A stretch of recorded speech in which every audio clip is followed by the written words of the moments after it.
Easy PG అండి, welcome to our channel easy PG. ఈరోజు మనం ఎవరైనా తినేటట్టు బియ్యం పిండితో పల్లీ పకోడీ ఎలా చేయాలో చూద్దాం. ఇది అచ్చం మనం మార్వాడి కొట్టుల్లో చూసేలాంటి పల్లీ పకోడీలా చేయడానికి మేము ట్రై చేస్తున్నామండి.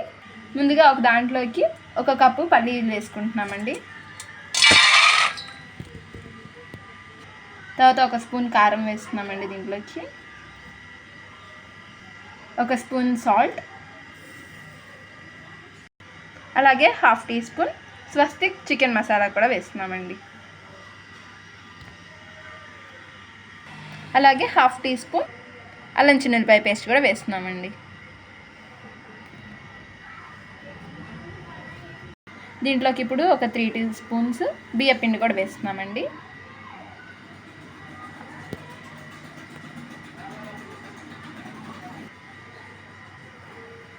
అలాగే 1 స్పూన్ గోధుమ పిండి కూడా వేస్తున్నామండి. ఇలా బియ్యపిండి గోధుమ పిండి వేయడం వల్ల కొంచెం మంచిగా వస్తాయండి. ఓన్లీ బియ్యపిండి వేస్తే గట్టిగా అవుతాయి, అందుకని మేము రెండింటి కాంబినేషన్ యూజ్ చేస్తున్నాము. వీటన్నిటిని ఫస్ట్ విడిగా కలుపుకోండి. ఇలా కలుపుకొని కొంచెం కొంచెంగా వాటర్ వేసుకుంటూ మొత్తం కలిసినంత వరకు బాగా కలుపుకోండి.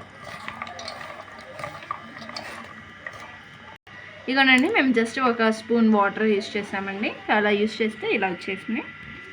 దీని తర్వాత దీంట్లోకి లైట్గా ఫుడ్ కలర్ వేసుకుందాం. ఇప్పుడు ఈ ఫుడ్ కలర్ కూడా కలిసేంత వాటికి మంచిగా కలుపుకుందామండి.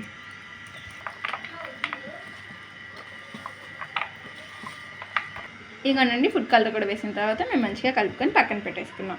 ఇంక దీని తర్వాత మనం ఇంకా పొయ్యి ఆన్ చేసేసి ఫ్రైకి కావాల్సింది రెడీ చేసేసుకుందాం. ఈ ప్యాన్ కొంచెం వేడెక్కిన తర్వాత ఆయిల్ వేసుకుందామండి. దీంట్లోకి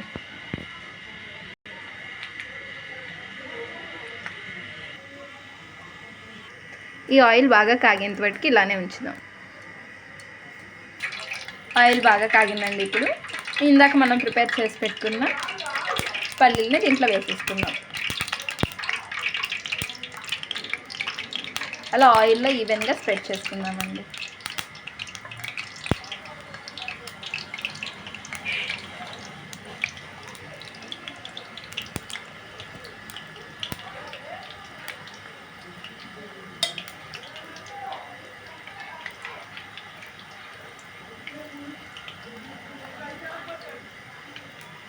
ఆయిల్తో కాబట్టి కొంచెం కేర్ఫుల్గా ఉండండి.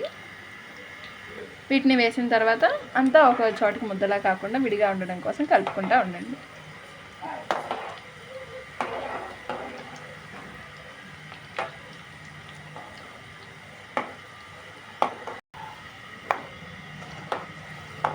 ఇలా వేగినప్పుడు చూడండి, అలా తోలు బయటకు వచ్చేస్తుంది.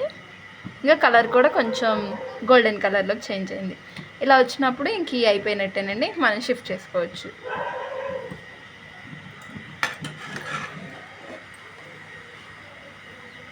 ఇంతే అండి, ఎంతో టేస్టీకరంగా పిల్లలైనా పెద్దలైనా ఇష్టపడే స్నాక్ పల్లీ పకోడీ రెడీ. దీన్ని మీరు కూడా ట్రై చేసి మీకు ఎలా వచ్చిందో కామెంట్స్లో తెలపండి.